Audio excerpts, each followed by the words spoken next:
It is the height of insensitivity any politician can display. Just today after Kerala Chief Minister V.S. Achyutanandan was asked to leave the house of slain NSG Commando and martyr Major Sandeep Unnikrishnan, the Chief Minister spoke to our reporter and commented that had Sandeep Unnikrishnan not been a martyr, not even a dog, and these are the words he used, would have visited his family. Let's listen in to this highly insensitive comment made by the Chief Minister.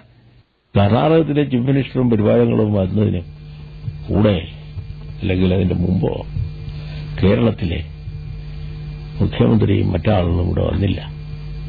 ഒരാളും എന്നെ തിരിഞ്ഞു നോക്കിയില്ല എന്നതിൽ വിവേഷനായി എന്ന് കർണാടക മുഖ്യമന്ത്രി കേരള മുഖ്യമന്ത്രിയെ കൂടെ അറിയിച്ചിട്ട് നമുക്ക് ഒരുമിച്ച് പോകണമെന്നും എല്ലാം പറഞ്ഞിട്ടുണ്ടോ?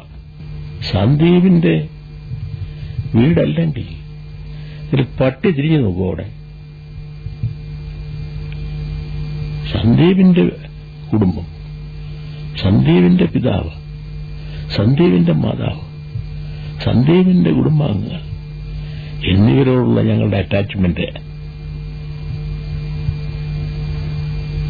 ഒന്ന് പ്രത്യേകമല്ലേ?